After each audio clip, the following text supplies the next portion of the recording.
My name is Joshua K. Sabra Esquire, and with him as always, Dr. Miles Salisbury, and you're listening to the Miles Ahead podcast, the intersection between mental, physical, and spiritual health for those on the path of the warrior. Stay tuned.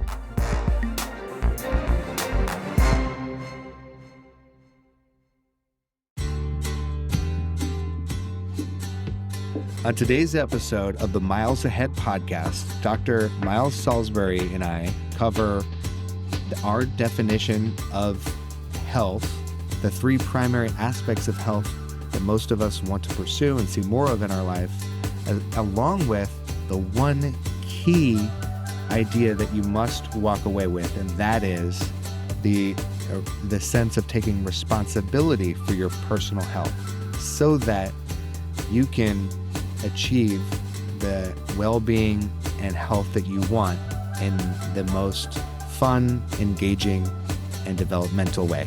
Stay tuned. And we're live. Good afternoon, Dr. Miles. Guten Tag. It is a good day.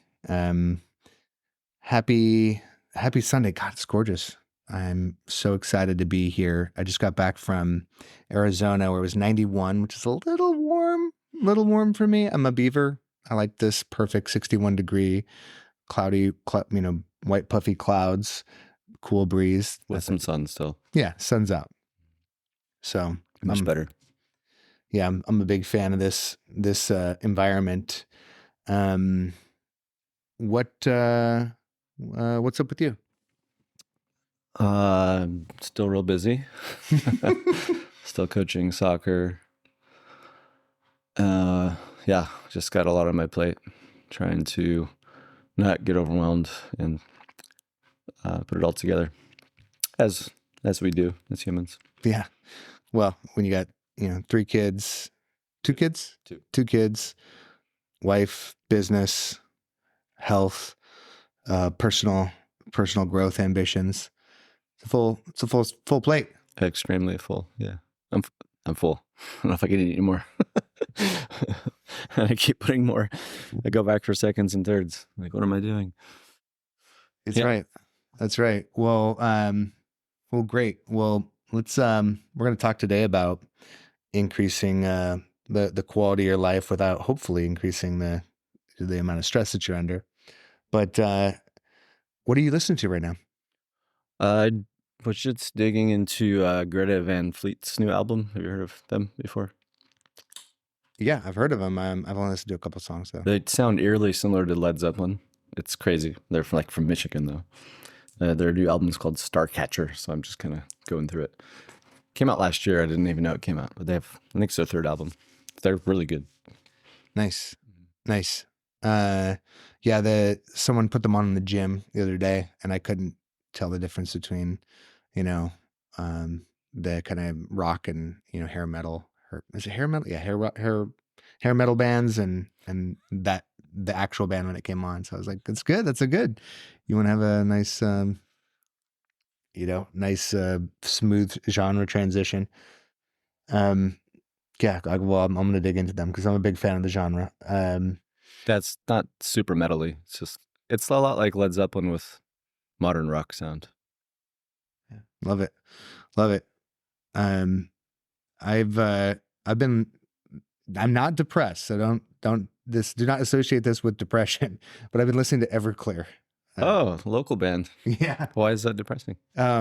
Because the lyrics and the songs are actually from Art's life, and Art's life was so depressing. Dear God. He used to be my neighbor growing up. Is that right? Had no idea. My dad lived up in Dunthorpe, and nobody knows your neighbors up there. You never know who's there. And then we looked over and our neighbors were having a yard sale.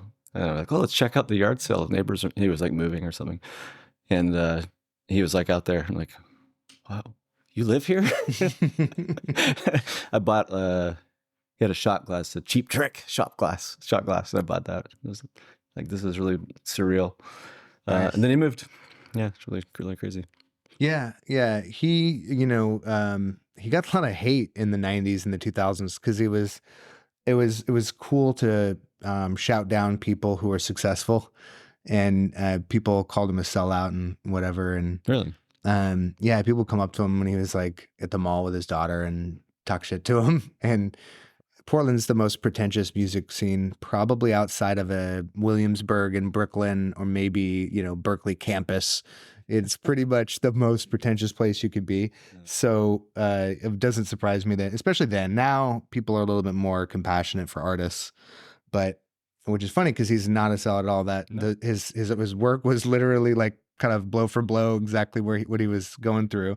And you could argue whether or not it was well executed, and people do, but man, I've been going back so much. For the Afterglow was the album that I was listening to in high school. And I think that's their most popular one. I think it was like six platinum.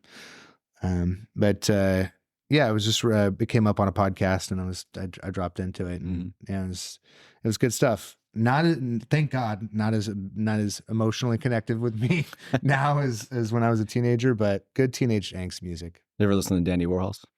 Yeah, they're local too. Oh my God, that's awesome. We got a few big local bands. Oh yeah, the Smiths. The Smiths? Yeah, indie rock. Aren't they from England? Smiths. Who's I thinking of? Who's the other one? The Smiths. I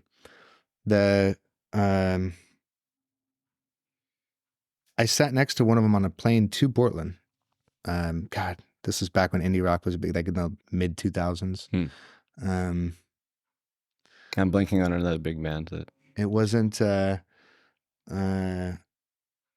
Yeah, it'll come to us. Well, hopefully we'll remember it and we'll put it in the show notes. But anyways, Cobwebs. I just got back from this conference. I wanted to mention it because it's feeding this also mood I'm in too. It's a quarterly. I think it's quarterly.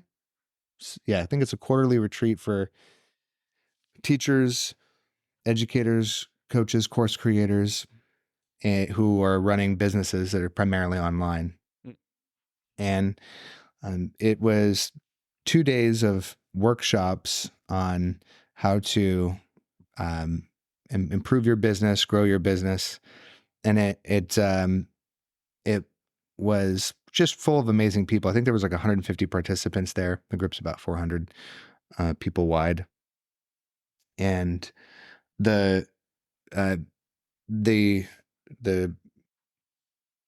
facilitator, James Wedmore, who's the founder of the business. You talked about him before, haven't you? Yeah, he's brilliant and quirky and fun. And he just did a 5-star job of assembling a team to help him and attract these amazing people who are so gifted at what they do, but they suffer, and we suffer from things like, imposter syndrome and fear of, not being good enough at their expertise, or just have all these insecurities that I, of course, came to the conference with. And he bounced back between like, okay, so here's how you craft a landing page, and your program, it would be beneficial to you and your students if your program had these capacities in it.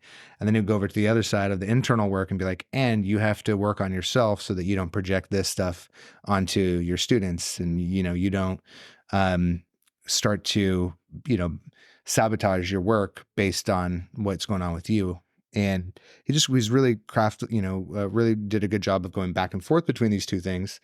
And people would share their internal experience. And I didn't even have to share because everyone had my fears, and not my experience, but my, similar fears, similar problems, similar roadblocks. And I just everything that he, coached them on, I just wrote down. I was like, okay, that's me. Oh, that's me. Okay, got it. Yep. Oh, okay, I'll do that. So I didn't get to a microphone, but I was just like, this is exactly where I need to be. This is the stuff, right?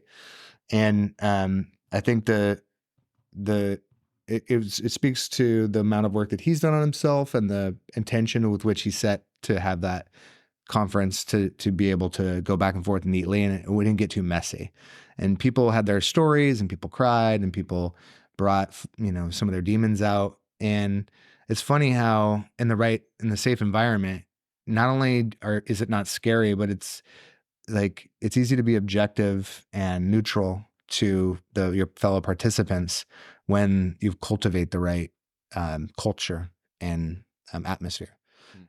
He did a really, really great job. Felt really awesome. And I showed up to the conference as a different person because my own imposter stuff didn't really come up. I didn't have a tremendous amount of anxiety.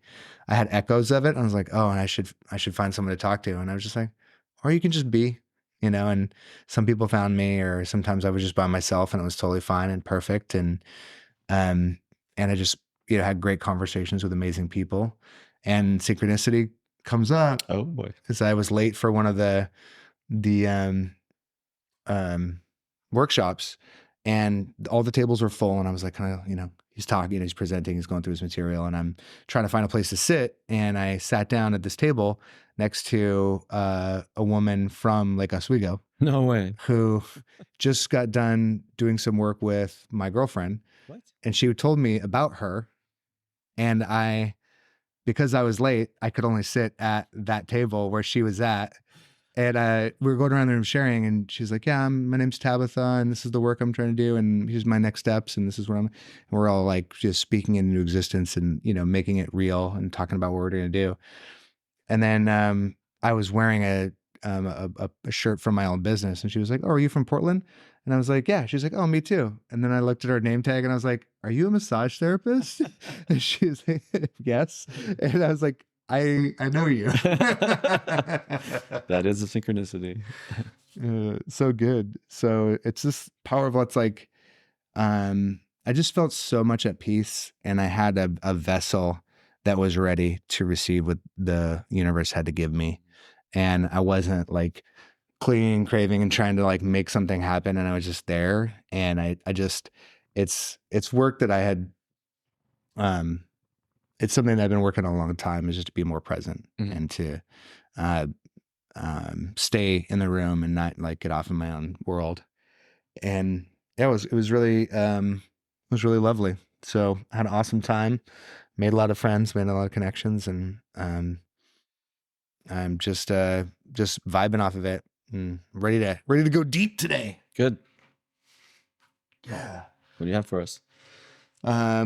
We're talking about health. So one of the reasons we started this podcast was so that we could go and bridge the mental and physical. And you have a lot to say on this, and you have a lot of passion and creativity around health. And I wanted to kick that conversation off in a deeper way. So I wanted to provide the listeners with a definition of health that is very practical, and also to help discard some superficial ideas of what health might be. And I say discard some superficial ideas because I think when we're on this quest to make our lives better, improve the quality of life, improve our health and physicality, our mental health, it's really easy to get distracted by superficial outcomes. And a coach I really like, Luka Hocevar, the Slovakian sledgehammer. But he says, Get it right. Yeah, exactly. I better get it right. It's Larzan.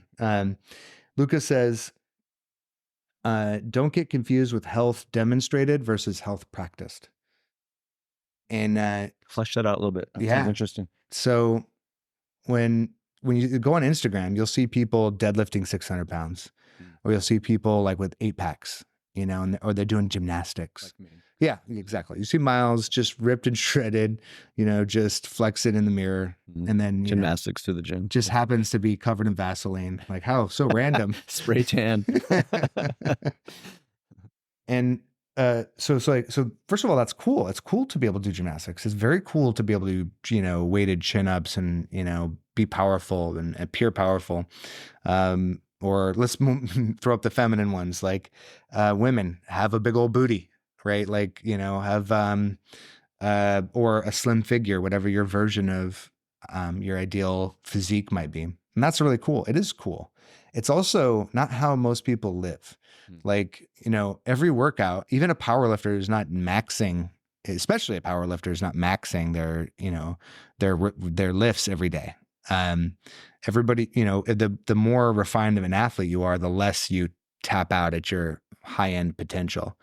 And most people, whether they're a fitness model or not, don't walk around at 6% body fat, because, and we're going to get into this in a second when we talk more about deep health.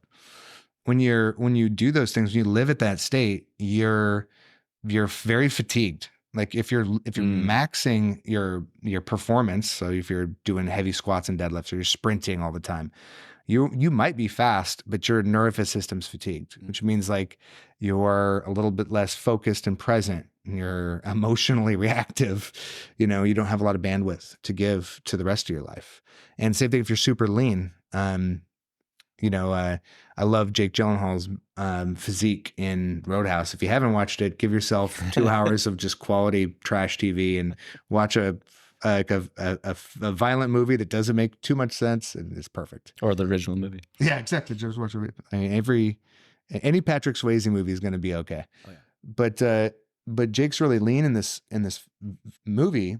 But they shot all that at the beginning of the shooting so that he didn't have to stay lean the entire time. So he could do the more physical aspects of the shoot. Cause he's like doing MMA, he's fighting with, Conor McGregor, right? So he's not a stuntman, but he's doing very physical shooting through it. And he didn't want to tear a hamstring or get beat up. So they shot all of the 8-pack abs spots really early.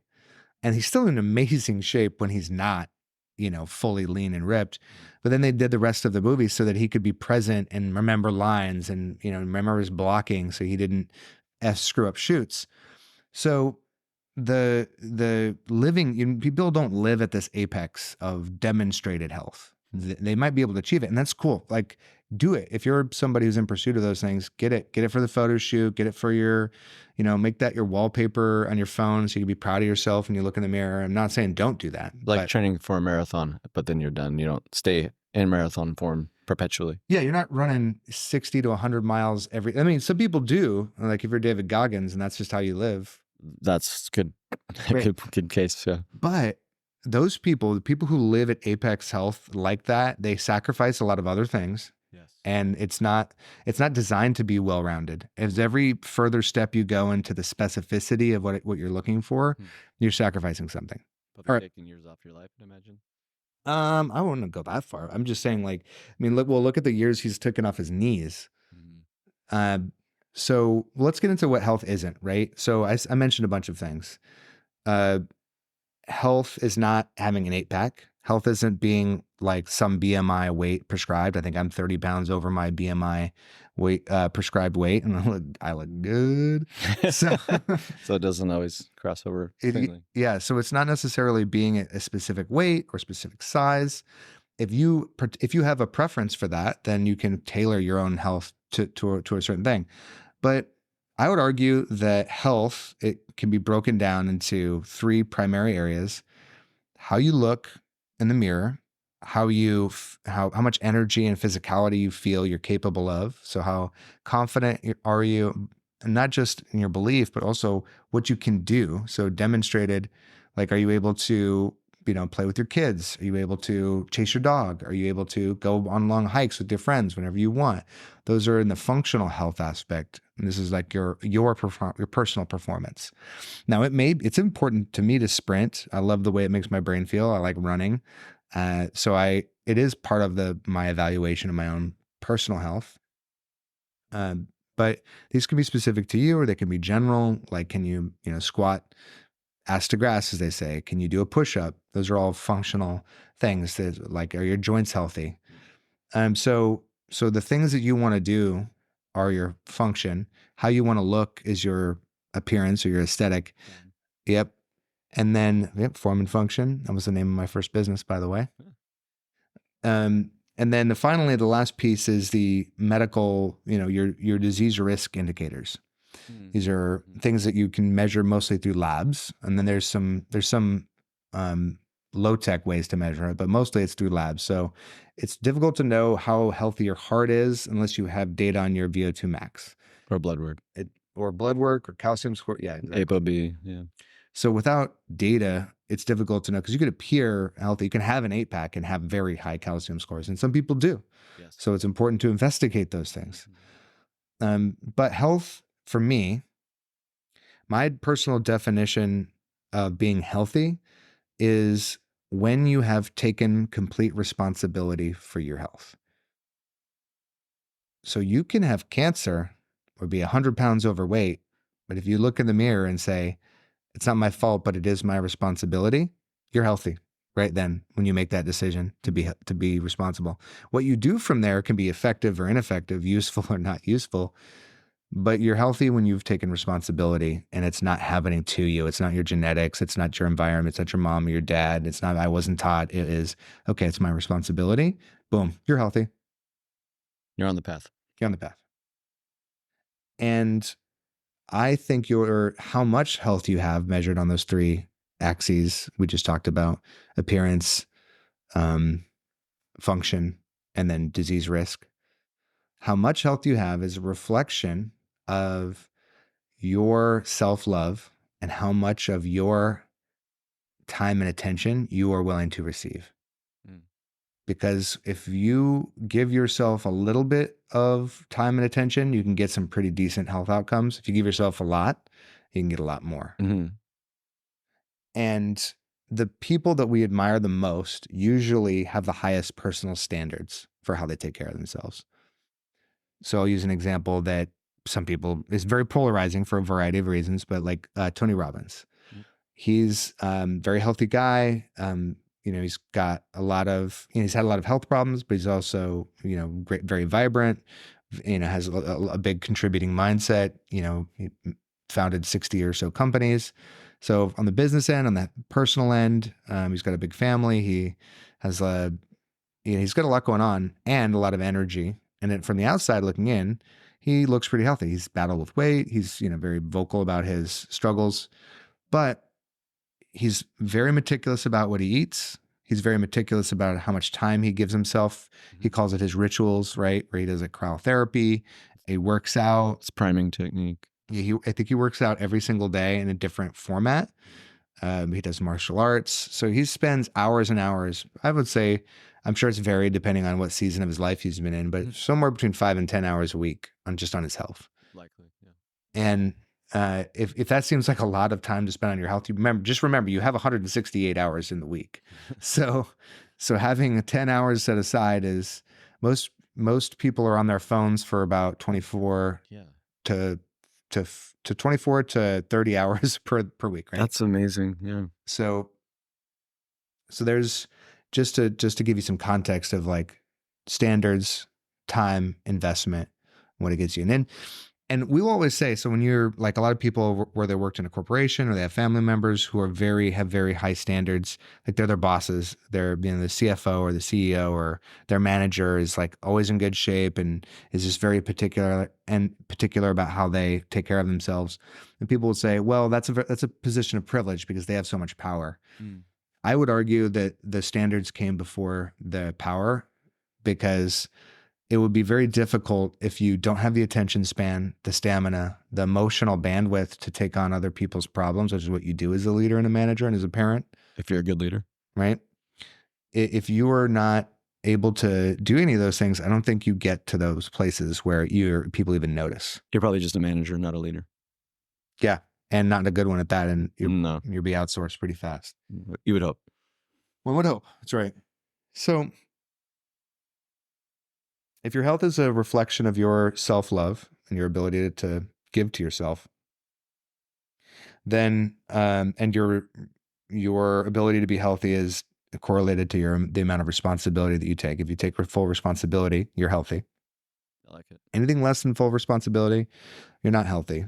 And you're going to be at the whim of randomness, time, of context shifts. So your responsibility is binary, and that's the key variable. And then the amount of time and attention that will fluctuate. But your intention behind the time and attention that you give yourself is really going to dictate most of that outcome. And it's how you craft your environment, how you build relationships with other people and yourself, what your relationship with saying no is, because other people are going to want your time. You're going to want to use your time to distract and check out because you're a human being and you're probably stressed, and those are viable options for you at all times. So, if you're going through a season in your life where you've got young kids and you're remodeling your house, you might only have time for a 20-minute body weight workout every morning, and that's what you can do before everything gets going and your day is on rails and you can't make any more decisions. That's totally a thing. Um, being healthy doesn't mean like you commit every day 2 hours to your morning routine, right? And just no matter what, that's not real, right? And I mean, it's it's great if you could do that, but even the most autonomous among us, I mean, I owned a gym for 5 years and I lived in that thing, and I probably got a good 90-minute workout 4 times a week. And because life has a lot of pressure on us, and it's not infinite no matter what you think the circumstances could be. So those are that's my definition of health. That's the three aspects of health that people care about. And you could prioritize one or the other. And there isn't a good or bad one to prioritize. Obviously you want as much of all of them as you can possibly tolerate. But there'll be times in your life where you're more motivated for one than the other. If you get put on blood pressure medication, you're going to be real fired up about that disease risk, because depending on your age, that may be an unacceptable amount of pressure to put on yourself and your family. If you're on blood pressure medication when you're young, then you really want to be tight on diet and exercise and sleep so that you can get off that or manage the stress in a different way. But then most people's initial motivation and probably most consistent motivation is aesthetics, wanting to feel proud of themselves, wanting to feel confident, like they are attracted to themselves when they look in the mirror. And that makes total sense to me. My motivation was confidence and aesthetics. And I wanted to stop getting being beat on when I was a kid moving around and just a skinny kid getting shoved inside of lockers. But that's a fine motivation. There's no such thing as bad motivation as long as you know what it is and give yourself permission to attach to it. And then the functional thing, like doing a marathon, deadlifting twice your body weight, whatever the feat that you want to do is, great. I mean, I think we can pursue as many of them as we want. We'll talk about how to set goals here in a second, but what comes up for you, Miles, when we talk about those aspects of health and these definitions? Anything strike you as obvious or not obvious? Yeah, lots. As always comes up when you ask me these questions. Which thread should I pull? First thought, best thought. Remember when I was doing the levels CGM, continuous glucose monitor? That was really helpful in finding out what food spiked my glucose insulin response. But then I didn't want to see that spike, and I was working out a lot and wasn't giving myself a lot of carbs. And so I was getting really lean and doing a lot of cryo, and creatine really helps. But I was always feeling like moody and spacey. And you were telling me like, well, you kind of need a little bit more carbs to have some energy to make the protein actually build muscle. And I was getting toned, but I wasn't, hypertrophy wasn't happening as easy. And I felt just kind of junk. And so I slowly added in a little bit more carbs. And now I know, healthy carbs like brown rice, whatever. Although they say there's a lot of mercury in brown rice. I don't know if that's true. But finding which carbs are supportive and optimal, mixed in with good protein. And I started to feel better. Injuries started healing faster. So I looked good in the mirror, but I didn't feel good walking around.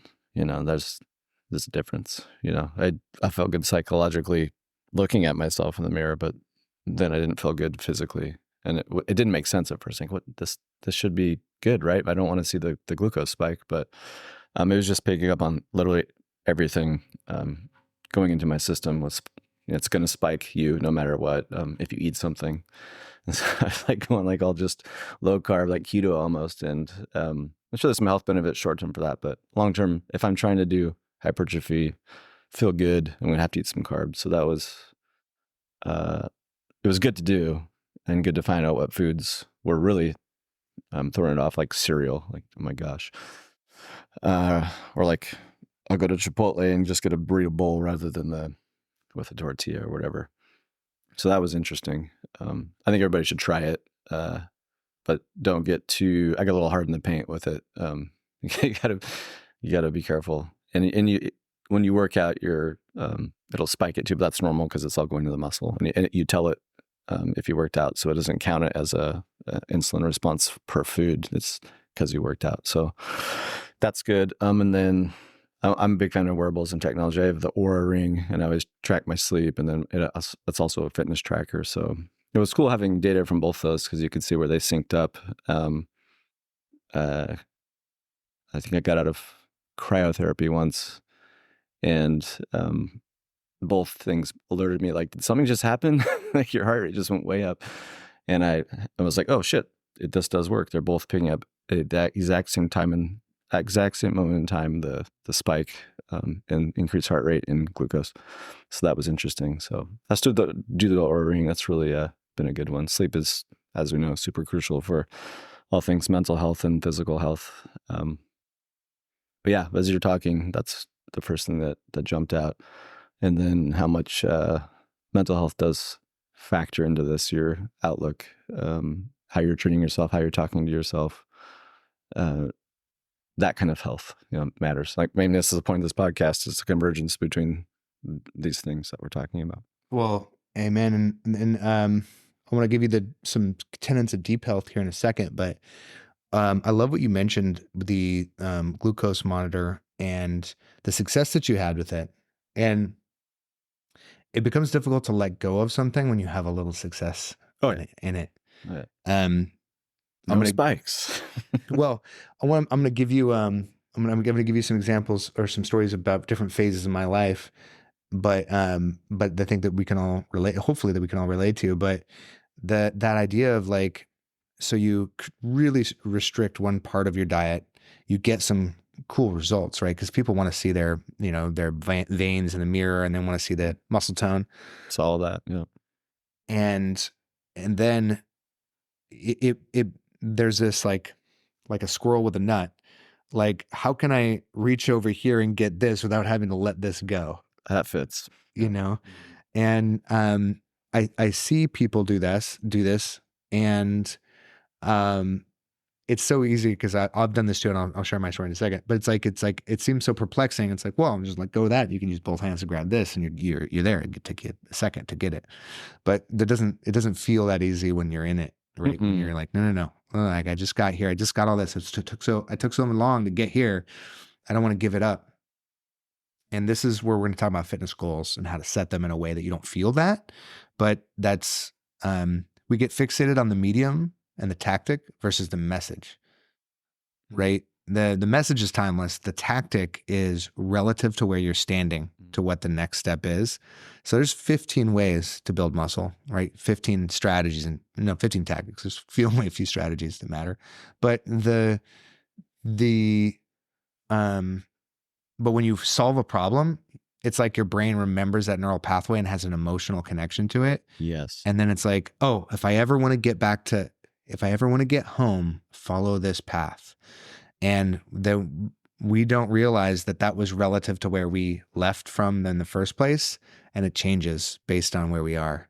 And that's where we talk about the compass and the map. And I'll share that here in a second. But that's, that experience that you had is very experience that I had.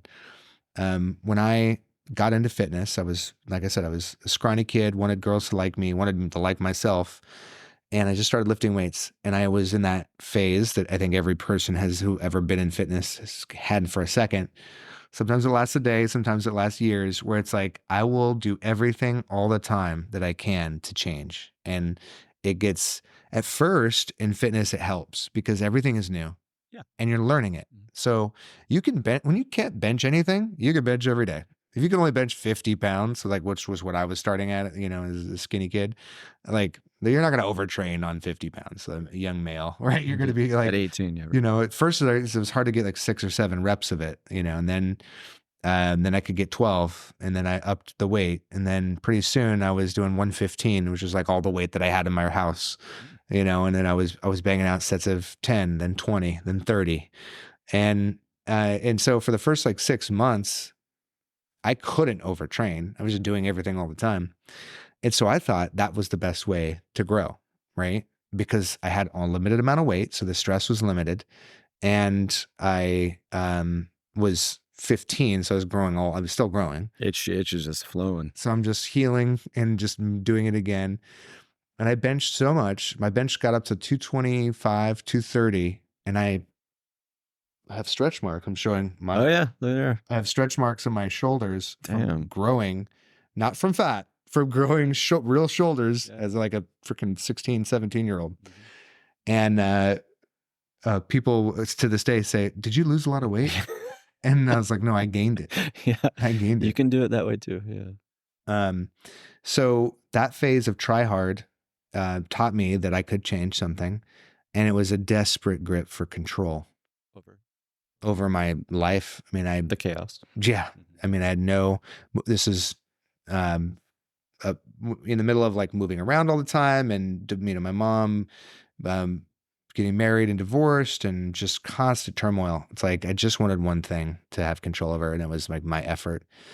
And it worked, and it helped. And it probably quite helpful. Oh, well, and then in the first place. You don't know that when you're doing your trauma is creating your dharma, but that became my role for the rest of my life to this day, is to help people in transition, in a transitory period, find themselves and create their health. We're doing the same thing. Oh, man, How funny. Isn't that great? Totally. That's right. That's the healer's, the wounded healer's journey. So that lesson it made me successful in the Army, because in the Army you had to do the same thing, both conditioning. It was just running. PT. And I remember never running, and hadn't run at all before I joined the Army. And then in boots. Oh yeah. I'll just take it to the nth degree. Great for running. But it works because one, you're young, and you're made of magic and rubber, right? You bounce if you get pitched out of an airplane without a chute. It doesn't matter. Just pop off the ground. Yeah.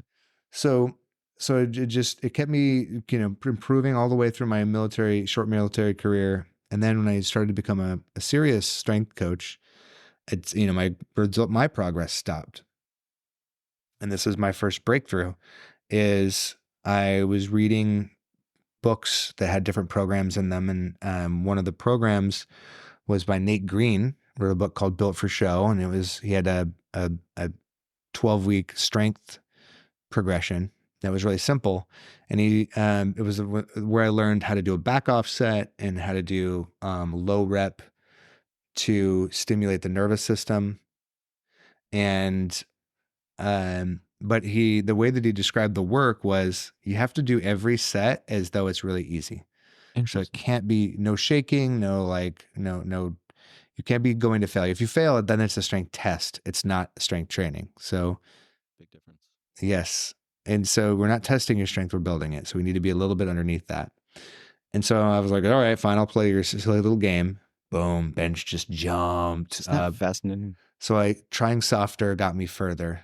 And it cracked open my brain when I was like, all this time, like I'd been trying to make it happen with effort, and I had to create a system that allowed the results to flourish. Is that the sort of work smarter, not harder ideal? Well, working smarter, yes, working smarter, not harder. So this is very, I want to, this is my whole career right here. I'm going to sum it up in like a couple of, if you're an achievement-oriented person, your 90% effort is most people's 150%. So it feels, if you're somebody who is a hardcore achiever, it feels like a betrayal to back off and to allow yourself to finish a set without shaking, without feeling like you're going to fail. Mm-hmm. And that buffer of energy that you left is what creates the growth. Because you need it to grow the muscle. You need the nervous system bandwidth so that your reps don't go down the next time. Because then you're just going in the negative over and over. Well, you're just you're overtaxing, overreaching, and you can overreach, and that's sometimes good. But if you don't have the recovery skills, which we're going to get into the pillars of deep health, if you don't have the recovery skills, which you probably don't if you're, if you don't know what I mean when I say that, then you don't. What the hell is that? Then that you're not going to get the benefit from that. And most people's nervous systems are such they're like that mine. Most people can't train to failure and have no reps left in reserve and gain, except for maybe the first early beginner where you can't really overtrain. Yeah. But the bar is low. As soon as you hit intermediate, you're not going to be able to just go 100% every day and get something from that. So, right. So that bandwidth of, telling people to try softer, it's counterintuitive. And that is the breakthrough that led me to this level right now of teaching, where I understand now what people look like when they're going too hard, because I've seen thousands and thousands of reps, and I understand when I'm doing it, and I try to mitigate my own ego and give myself that grace and space to grow. I just felt calmer with you saying that. Like I feel that in all areas of my life. You don't have to try so hard. Yeah. You can kind of just back it off a little bit. I don't know. That just came up in the moment. Don't know if it's important. But. Well, I don't know how many times I've learned that lesson. My friends and I summited Mount Hood last year, which is a mountain here in Oregon, Portland, Oregon. And the guide rested us a lot more than we thought we were going to be resting. And we commented on it. We're like, we're taking like a break like every 45 minutes. Yeah. Got to adjust to altitude. Well, adjust to altitude and like let your heart rate come down and like let your glycogen stores, repair, because you're eating the entire time. Not bad. And so it's like, it was easy. It was easy to summit. And I was laughing because like, yeah, that's not how any of us would have done it if we didn't have a guide. We just sprinted up the thing and go balls out. If you can do that, Ross and Lo, I'm talking to you. You can do that. You're a fucking monster. You need to go to a lab and figure out what happened to you. Yeah, you're a mutant. But for those normal people, we actually perform better with built-in rest and breaks. That's why your workout has rest periods. It's not just a constant sprint through the entire thing. Rest periods are huge. So and it's revisited. It's been revisited on me several areas of my life. My therapist, shout out to Cara. God damn it. Do you want to give her a last name shout out? Or you just blocked this out because it's related to pain? No. It's I'll pull it up here in a second. Yeah, Cara. She gave me an exercise to help with getting grips to my desire for control, and she said like that when you first, however old you were, whenever the young version of you first started to grab control, it helped, and you need to find that part of you and appreciate it and love on it. Yeah, it did some good. It was adaptive at the time. That's right. And whether you're getting control from an unsafe environment or achievement got you attention and praise, whatever it was, there's a reason why I am so fired up for control, and I want to, and I, every time that comes up for me, that's like, if I could just do more, if I could effort this into existence, that's the part of me that needs love, so that I can actually function and make a good decision from that. Mm-hmm. That really fits. With a lot of IFS work, that's what you're doing with your parts. They're working real hard from childhood wounds, and they don't realize, or maybe you don't realize, or you haven't had the relationship with the part yet, but it's been working real hard to counterbalance a lot of childhood stress, anxiety, trauma, or whatnot. My therapist's name is Cara Deva. There you go. And her Instagram is Heartland_healing arts. She's really great. And she's a teacher and shaman, and another shaman friend of mine turned me on to her. But we got way off track, which is good. But we're talking about realizing that less is more sometimes, and there's you giving space for creating a system so that your work can have a structure to it. So you have moments of high effort, but you rely on the structure of your system, of your program to do the work of progress. You don't have to force progress to happen. So I learned that lesson. I think everybody learns that lesson. If you want to get to if you want to peak, if you want to get to your absolute highest levels of performance, you must have a system. It will not happen through effort, or winging it. And, there are people who have very resilient nervous systems, and they are able to go far past maximum effort often. Like David Goggins is one of them. And the price that you pay for that is the price that, he has paid. And he talks about in his books, like knee replacements, being unable to get out of bed, hip problems, a marathon coach or an ultra marathon coach and a nutritionist and like a team of people would have given him tools to get superior performance without the damage or as much damage. Because at some point you're going so far into, if you're trying to break the world record in the deadlift, you are going to have damage, and you're going to have fractured vertebrae, and you're going to have the detritus, or the debris will be a part of your physiology for the rest of your life. If you're trying to, touch the sun, you're going to pay for it. Interesting. Yeah, that's correct. And that's cool. Like, if that's the life you want to live, I'm all about it. If you know that going into it, like, it's not then about sustainability. It's not then about quality of life. It's about achievement and ego. Time limited. And this is great. Yes, time limited. And let's talk about like how to set your goals, because this I think is important too. So, the map and the compass, I referenced this earlier. I don't know who I'm going to take credit for this, since I don't know who taught me this one, is set a goal not based on where you want to be, but set a goal based on the process that will make you the happiest. So, you're just probably going to do it. Give an example. So, your North Star is the goal. The map is the process that gets you there. So for me, the goal is build muscle. Okay.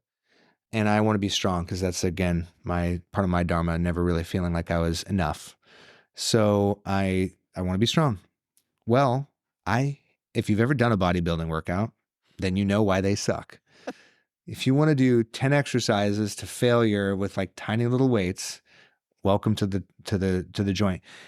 If you like to manage your macros on spreadsheets, if you like weighing your food, if you like doing all those things, you can sculpt an amazing physique. Mm-hmm. And it's an organized eating disorder.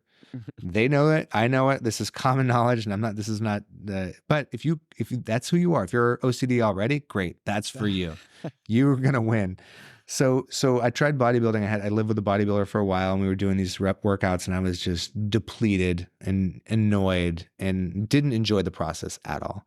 And so because of that, I was avoiding workouts, and like the process suffered. So I was like, this is not for me. But then I got into powerlifting, where it was lift as much as you can, take a big break, lift as much as you can, take a big break, and eat like it's going, like you're running out of food. Chipotle. Eat like someone's going to take it away from you. Yeah. Exactly. And so I liked that process. And then I got into strongman. So it's like, okay, I want to build muscle, and I want to be durable, and this process is fun. Mm-hmm. I like this more. Key point, fun. That's right. So I got really good results because I was able to stick to that process, because I enjoyed the process more. So the roadmap is the earth that you actually have to walk across to get there. Now the achievement is the same. So I put on 20 pounds of muscle. Great. I would have put on 20 or whatever, ad infinitum. If you're a bodybuilder, you can put on as much as you want as well, if you like that process. And I would never have completed the bodybuilding programs the way that I completed the strongman and the powerlifting programs. So I selected a roadmap that made the most sense for me. Mm. So if you're listening to this, what makes the most sense for you? Like, it's, there's this, are you a control freak? Do you like to work out by yourself? That's more bodybuilding, physique, gold medal bodies stuff, where you're doing things that very few other people can do. Very cool. Are you a person who likes to work out in groups? Do you like to be around other people? Do you like high intensity? Do you like fast paced? Do you like it have so much variety that you never get bored. Okay, well then there's CrossFit, there's training for warriors. These are licenses and franchises that have really great workout programs where you'll use barbells, you'll sprint, you'll do all kinds of fun stuff. You'll be with other people. It's really hard. Sealfit.com. That's a good one. That's right. So there's all these different ways that you can go to the same place of maximizing your health, and they look different. And that you should play to your strengths, play to your preferences, so that you're not. And again, hard work is built into this. You're not going to feel like doing deadlifts on deadlift day. I guarantee it sometime in your life, right? So hard work's built into it, but pick the kind of hard work that is enjoyable for you. Can I ask an inverse question about that? Yeah. What if it's something you quote unquote should do, or you're afraid to do? Should you actually go towards that? Like, I am an introvert and I'm afraid of groups, but I know a group class would be beneficial, but I'm scared. Should I lean into that, go, or should I stick with at the beginning, I'm just going to do me, or something to this effect? That's great. It's a great question. Well, so always test. So if you're somebody who specifically like, oh, it looks fun, but I'm nervous to be around people, go with a friend, find an environment like an Orange Theory or a CrossFit group that you already know some of the people, or they just have a charismatic coach who's just one of those people who remembers everyone's name and you feel like a part of it immediately. So stack the deck in your favor and go to a communal place where they're going to kind of allow you to participate at the level that you want, but they're going to bring you in on it. So doing something like that, I think, is great. And especially if you don't like it, that actually might be even the most beneficial. That's what I was trying to get at. Yeah. Or get a personal trainer for some people. That's it. Just start that way. Yeah. So a lot of this goes with like this is a great question. There's a great kind of spectrum to draw on for where you are at in any given point in your life.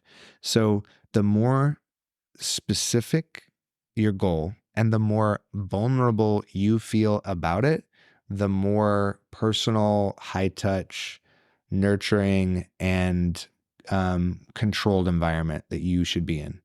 So if you have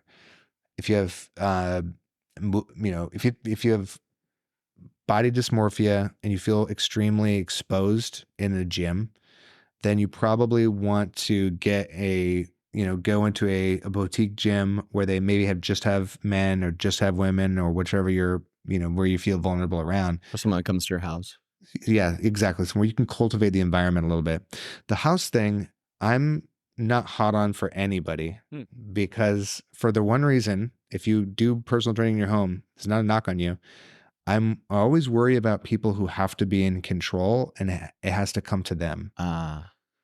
So if you can't leave your house for it, then I don't know if you fully like embrace the work, because that's not always going to be possible. True. And if it's maybe for a little while and then walk towards less hand holding. Yeah. So then you go to the gym. So absolutely. So you can begin the movements, but build up confidence as soon as you can to jump in the pool, because that's where your growth is going to come from. So the more comfortable that you can get moving, the more comfortable you can get feeling like efforting, sweating, and just being uncomfortable, that's where your growth is going to lie. And I think that's important. That's important to notice. No, the people that the more, so if you are someone that the where you're at in your life will really depend on like how much of this you need. If you, like I said, feel very vulnerable, absolutely personal trainer, very cultivated environment, with leaning towards going to general population every month, every week, just like, what am I doing to be more confident in this? And if you're the coach, if I'm coaching somebody like that, I very quickly want to say like, here's how you do push-ups, show me. Okay, so what the components of a good push-up are, tell me what they are, so that if I'm ever not there, they can feed me back. Like, they know what the right answer is. So they're not reliant on the trainer or the coach. Sort of like what we do with exposure therapy and psychotherapy. Exactly. And a lot of times giving people the tools to do these things makes them more confident just in and of itself. It's like, hey, this is what a perfect push-up looks like and feels like for you. Great. So as soon as they can execute that, they have confidence. Like, oh, I'm an athlete. I do things like this, I'm a person that works out. and integrates with who they are. And then they feel like less jarred by it when they go into an environment where everyone's doing it. Like, oh, I do push-ups. I do squats. I know how to do that. I fit in here. Right. So you select your North Star based on where you want to get to, understanding that that's like, you can't control, like, you don't really know. I don't know what I'm going to look like when I have 10 more pounds of muscle. No one does. So you pick a journey that makes sense for you. And then the roadmap is like how you want to get there in a way that plays to your preferences and what you have access to. So if, like, you're going through a season in your life where you don't have a lot of time, maybe it's athomeworkouts.com, and you bang out 20 or 30 minutes or whatever you got, and you get on with your life. Totally fine. And if you're someplace where you have more autonomy of your time, more control of your time, great. Do a very advanced program where you get to spend an hour on yourself, and and you do 20 minutes of mobility and then a 60-minute workout. Great. Love it. But just the more you can see your health, your process of self-care as an accordion that expands and contracts based on the amount of stress that you have and the amount that you need it. The more you have going on in your life, the more you need to support your nervous system to deal with it. So people are like, oh, well, if I had infinite time, well, that's never going to happen. Stop that. But it's also, if you want to be the person who's taking on all these projects and growing, you had better build in time for your walk in the park, for your fresh air, for your strength training, for your for you to get a healthy meal in.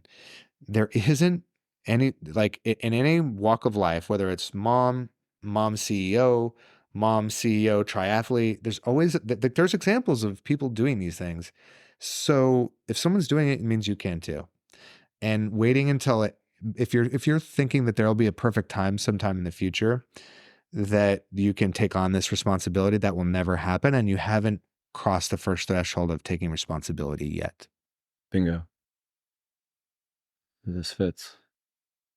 And then I'm assuming as you keep fine tuning and tweaking, you want to bring in, get more granular, like get with a good physician, get blood work done, get a cardiac calcium score done, trackables, wearables, data.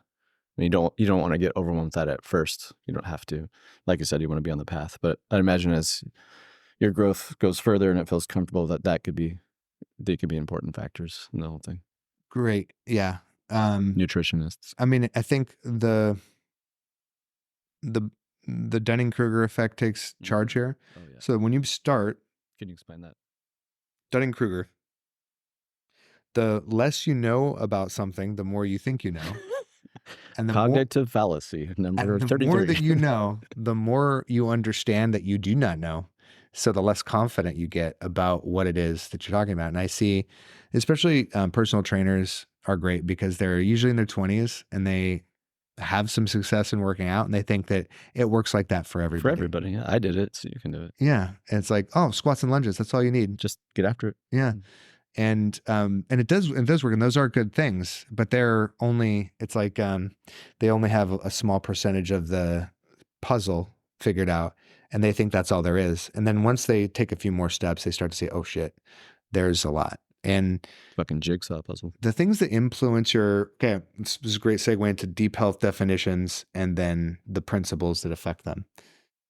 Let's talk about deep health. This is a coin. I don't know who first termed it, but I've been educated on it through Precision Nutrition, which is a great curriculum for nutritionists and strength coaches. 6 dimensions of deep health, according to them: relational, being connected and authentic with others, feeling supported and like you belong.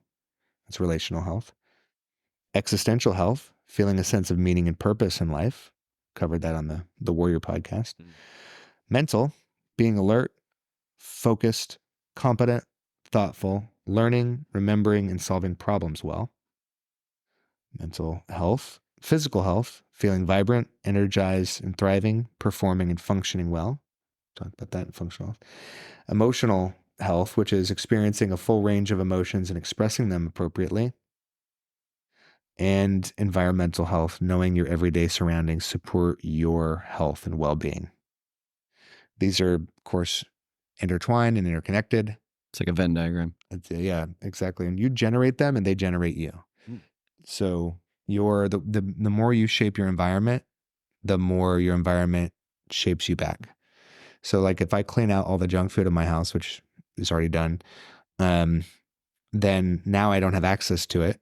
And my default choices become immediately to a new higher level. Then my energy comes to a new higher level as well. And then with that new energy, I can make better decisions about my health and my life. And so it's a virtuous cycle, right? Versus the opposite. The opposite, yeah. And, to your point about when, what are the health inputs that matter? Your movement, so your physical training, right? Your sleep, your ability to self-soothe, manage change, Nervous system. your nervous system management, your ability to manage stress and your relationships with others. So it's like how you converse with yourself and how you converse with other people, setting boundaries, having crucial conversations, saying no, those things like that. And then what you eat and how much of it, right? Those are the 5 kind of key phylum or kingdoms. Right. And, multiple books. I mean, thousands of books have been written about every one of those. Oh, yes. And so when it comes to, your deep health is going to look different than my deep health. Your North Star is going to look different than my North Star. Your roadmap will look different than my roadmap. And in my coaching, I try to get people to understand at least in the 3-dimensional, if not 4-dimensional world, that your health is not a sum of calories or amount of push-ups that you can do. There's so many more things. And then every touch point that I give my students, I try to impart them, just like James Wedmore was doing for business. Yes, it is structure and how you communicate. And it's also, what are you doing on the inside and how are you relating to yourself? So it's, connecting with your why. Okay, now you have to be confident in setting up to squat because you're going to be doing hundreds and thousands of squats throughout your life. Your ability to squat is correlated to your gait, the length of your gait, which is correlated to how long you stay independent and stay out of assisted living. Joint health too. Fully, right? So now let's go back to like your gratitude for your body as it is today, your self-appreciation and accepting yourself today, because that's going to give you the bandwidth to make another good decision. So if you're not grateful for the energy and the function you have, why are you going to do the work for more? Right? I'll be happy when doesn't work. We got to be happy now. Then we go back to, okay, now let's talk about how to improve the quality of the foods that you're getting in, right? So that protein's important. That's awesome. Let's set a protein floor, right? So the conversation just never ends, and it continues on throughout someone's whole life if they're aware, right? If they're working on it. What is the protein? 1-to-1 pound per protein, isn't that it? Or close to? Or a kilogram or something like that? Protein for what goal? For maintenance, 0.7. For increased protein synthesis, so building new muscle, 1. If you're in a high demand, you're training more than like 10 hours a week, maybe 1.2 per pound, per gram of protein per pound of body weight. And you can't just do that in one go because your body won't absorb it all, I'm assuming. You can't just slam 160 grams of protein if you need that throughout the day. Isn't that true? Or is that not true? It is. That's technically true what you just said. And it also doesn't matter that much for the average person. So so what Dr. Miles just said is, you cannot have 200 grams of protein in the morning and then have that be enough for the entire day, because your body will need access to different amounts at different times, which is true. However, it absorbs enough of it. And especially if you did do it in the early morning when you get sort of these signals that when you cross the leucine threshold where you can have increased protein synthesis, you would probably actually be able to build muscle if you did that. It just physically would be very difficult to do unless you're just drinking 2 raw egg cartons or something. But it's better if you spread out during the day. But if you had to choose and you could just do it all I think better than nothing. You can get in there. Jocko Molks, that's a good one. Yeah, that's right. So, and then this, so those are the aspects of health. Those are the definitions that I have and the avenues to which we have to affect it. And then there's infinite tactics. And the tactics matter most depending on whatever you're lacking the most of. If you've never done strength training is going to be your biggest upside. If you've never gone for a run or done any kind of conditioning, you're going to sleep better. You're going to have more energy during the day. Cardiovascular health. Your heart will thank you. So whatever's missing is probably the thing that you're going to get the most benefit out of, and the amount of input you need for it. So if you do no strength training, doing 20 minutes 3 times a week will do that. That's a lot, even though that's only an hour. That's a lot from zero. Yes. So there's all kinds of opportunities. You're never done. There's never, I don't think that anybody of us has ever finished building our health. It's just a matter, again, to bring it all the way back to the beginning. How much of your self-love can you tolerate? How much of your time and energy and attention do you give yourself so that you create this larger container of which to receive the good things in life, the love of your close friends and family, the ambition that you have to all of the things that you care about. They fill up this container of your health, and then you pour your love back out into the world. But the size of your energy and your health container is really the size of your quality of life. Because if you had $1 billion and no job, so you didn't need to earn it, you just got to keep it, but you didn't have your health, you were in bed, you had cancer or lung disease, or you became a paraplegic. Not that you couldn't overcome it, but it would extremely diminish the amount of value that the remaining time had, and your ability to even engage and do the fun things and spend time with people. Because ultimately, I think that the most enjoyment that we get from life is having meaningful relationships. Sorely underestimated. Having people impact us, and our ability to impact other people is, 9/10 of why I get up in the morning. We're communal beings. So if you don't have the health to enjoy those things, play with your kids, to play tennis, to do the things that you love, then the amount of time you have and the amount of money you have become much less relevant than where you're at. And if you've ever gone through any mental health things, you already know that. And if you've been depressed, then you can't even go outside and enjoy the day. Then stop what you're doing and go out and run. Yeah, it reminds me of Peter Attia's amazing book, Outlive. He talks about health span and longevity and training for he calls it the centurion decathlon or something like that. Your marginal decade. How do you want to be in your last 10 years of life? Do you want to be in your walker playing with your grandkids, or on the floor playing with your grandkids? If you do these things now, you probably will be able to do that. I know it's a lot to think about, and we're throwing a lot at you, but if you just start going down the path and get mentors, teachers, trainers, you're going to learn a lot. And then you'll have a lot to go off of, and you'll have a new routine. And the routines are always changing, adapting, and updating as you update yourself. And one more thing I was thinking about, it slips by, and I look out for a lot in the psychological health world. That's definitely factors in your physical health, hormone health. Like, I'll have people come in and they look like they're doing all right things, and they're sleeping good. Everything's seems to be going well, but they're super depressed. I'm always looking for underlying, like, do you have low testosterone? Is your thyroid out of whack? So I send them to a PCP, and they come back and they go, oh, my testosterone was 150. I'm like, oh, okay. Probably need to see a testosterone doctor. Or you weren't sleeping at all. And if we don't sleep, we tank our testosterone and estrogen.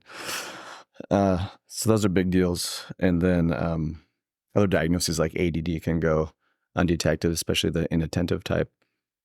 And a lot of people don't know that. They think they need the H, the hyperactive, the ADHD. That one's super easy to spot. The inattentive one it sneaks through. And a lot of people can't do all these things we're talking about because they have ADD, and they are depressed, and they don't sleep well. And it's just part and parcel of that diagnosis. And so you can get distracted by external stimuli, but you can also get distracted by your internal stimuli. So your thoughts and emotions. That's ADD. The inattentive type, it goes undetected so easy because you look good and you think, oh, I should be fine. I'm not hyperactive. I'm not seeing squirrels everywhere outside. No, but you're seeing a lot of internal squirrels. And so I have a good relationship with psychiatrists, and I saw a lot of my people too.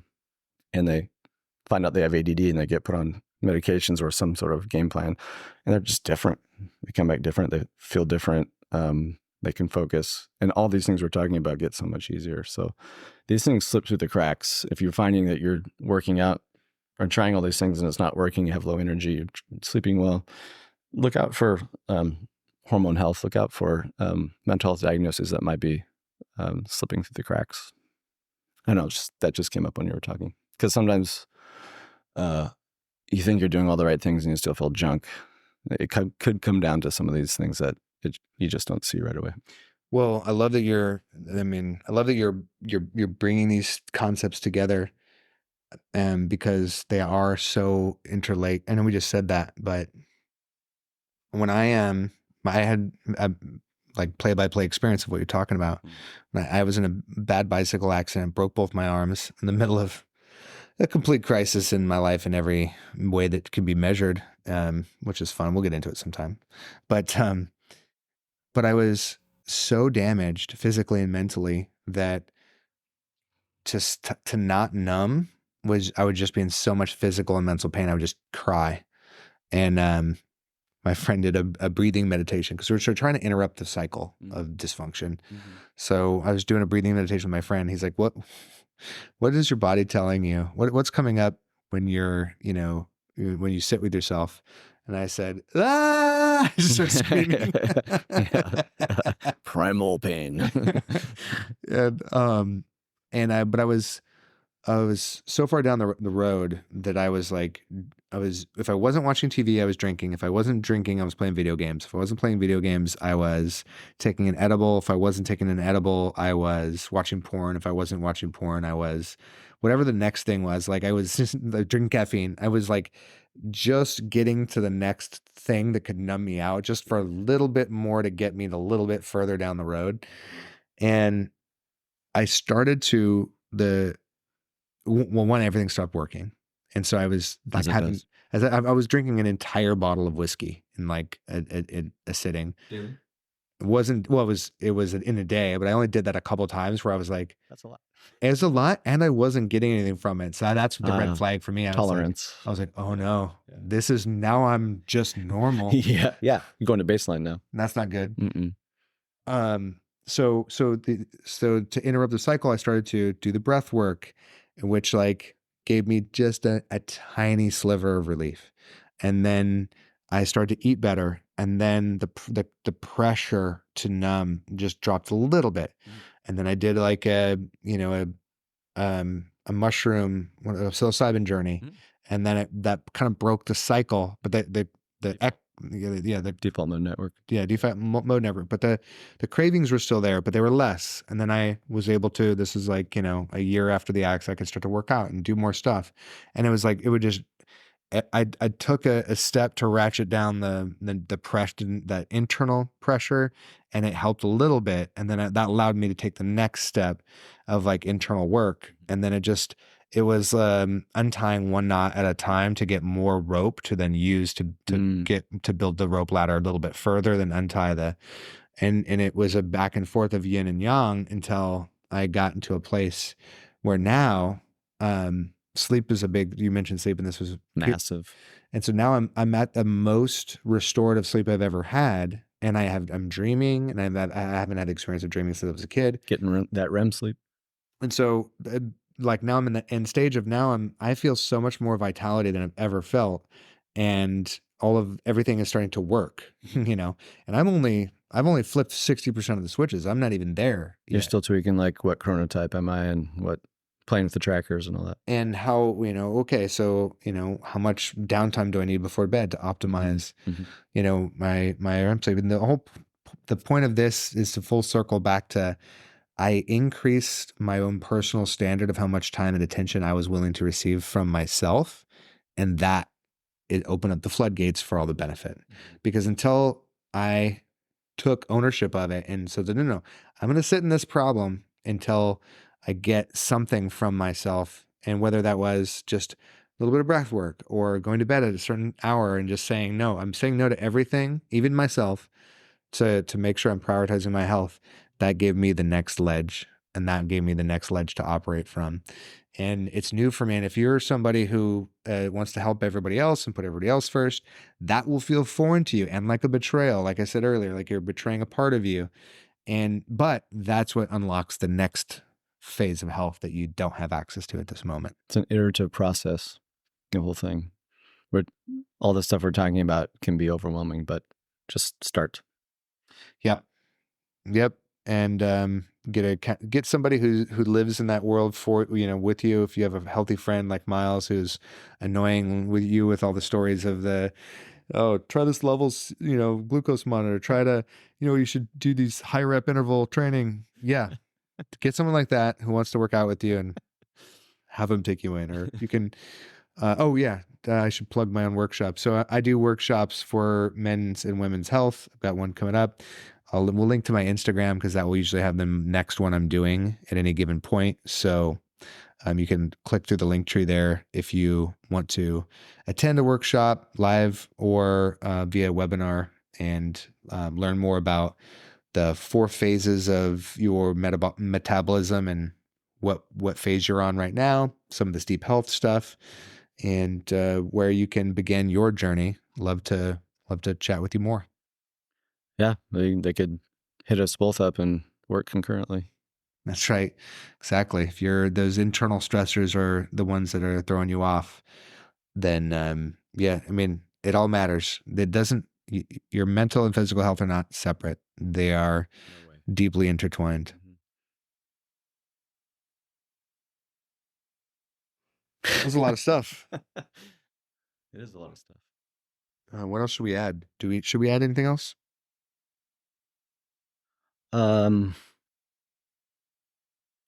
Maybe follow up on what are your biggest takeaways from your conference? Seems like it was important too. So, great. I was trying to talk about this with my girlfriend last night, and the beginning and the end of the conference, James, you're such an expert. Yeah, I'll do a whole podcast on why James Wedmore helped save my life. I've listened to about 300 of his podcasts, and it's just he just has a different perspective, and it's more compassionate than I even am. And I thought I was a compassionate person, but so he began the conference with an exercise of writing down where in your life you've seen improvement in your business and your personal milestones or breakthroughs. And I came to the conference ready to learn and open, but without having done a lot of the goal setting and achievement work that he had prescribed to our group, because I hadn't defined my offer yet the way that we were talking about earlier. So I was behind, and so I started, and I've actually accomplished a lot, of course, because I started to look for it and pay attention. So the conference kicked off with pay attention to what is going right. And our ego hides it from us constantly in an effort to try to tell us that we're not changing so that it can keep us safe and solid in this identity that we've already crafted. Doesn't like change, the ego. That's right. And I really am over my ego, or I'm it's not romantic anymore. I still have a big, powerful ego, as you can tell. Yeah, we don't want to get rid of it. We just want to transcend it. That's right. And I definitely am literally trying to get over it. Exactly.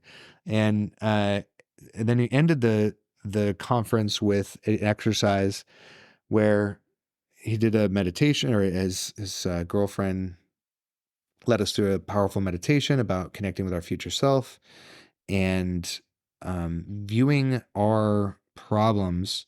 The metaphor was, trying to run a 4-minute mile but you can't yet run a 6-minute mile. Channel the person who's overcome all these different plateaus and obstacles, and they're already there. How would they see?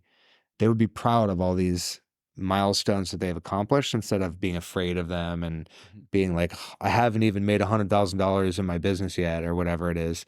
They would be, oh, I remember when I made my first $10,000. I remember when I got my first paying customer. I remember when and so going back through, and I remember when I ran my 6-minute mile. So channeling your future self, and then looking at your problems and the important parts, which is your life, your business, your relationship with money. Here are these things of look at how it occurs to you now, and how would it appear to this person who had achieved. And that my biggest takeaway was, there's a part of me that is in alignment with a part of myself that's already at whatever milestone that I am deemed valuable. And if I can just channel my future self, it's like, if you're making $1 million a year, how would you view this problem? How would you view this opportunity or this moment? Would you be intimidated? Would you be scared? Or would it be not, a lesson that you're looking forward to? And just that perspective shift, and how what he said is how your life occurs to you is how you're experiencing it. And when you can shift how your life occurs to you, you experience it. Your world is immediately changed, right? So I love that, and I'm a big fan of changing the world inside to change the world outside.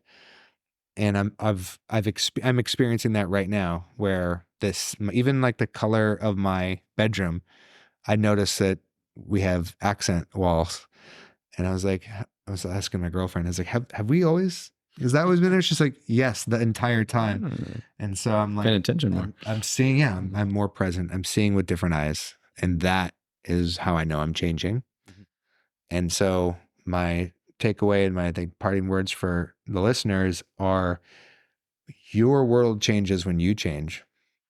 Your environment, your health is so much easier to change when you accept that it is you that must change, not necessarily your circumstances. Yeah. It reminds me of I think the Dalai Lama and Jordan Petersonism. Don't compare yourself to who you think you should be. Compare yourself to who you used to be. If you look back and you've seen, oh, I've grown. That gives you a little boost. Like, okay, I'm doing something. Not get stuck in the comparison game or where I should be with all that stress and anxiety. And I love that, what you just said, because I think about how I still have, as we all do, like, sense of like shame and guilt and pain for the way I maybe acted at a younger version of myself. And I was telling a story to another friend. Oh, I was telling to the barbers down at the barber shop about, people with older brothers, they know how to wrestle and fight. And I was talking about my older brother who's still in prison. And like, we didn't play fight. Like, it was, stepbrothers. Like, you could kill the other person because you're not related to them. What do you care? It's game on. It's game on. And so like, we, very, very violent, very, very mean-spirited. And then I was that way when I got into fights, and it was a level of viciousness that was uncommon. And I always thought that was a negative quality. And I was like, oh, I was just living out what was lived with me, what was given to me. And I have a sense of grace that I give that younger version of me. And that comparing myself now to that person, it's like, oh yeah, of course. I was terrified because I thought that if you knocked me down, you were going to then hit me in the head with the bike. Like, yeah, literally. Which is why I thought I was going to die. So which makes sense. Fighting always equals potential death. Must fight back. But that comparing yourself to your previous version of yourself, and in that regard, if you're doing this work, then you're always in a great place. Then a little cringe when you look at maybe how you've behaved in the past, or how you behaved, a little like, oh God, I wish I hadn't said or done that, and a lot more grace. Yeah. And also where you've grown. It'll give you a little boost of confidence. It's like watching the grass grow. It's slow. Oh, yeah, it's grown. I didn't notice. Exactly, man. I love it. Speaking of grass, should we go outside and play? Always. All right, y'all. See you next week. We are out. Yep. Get in shape. Out.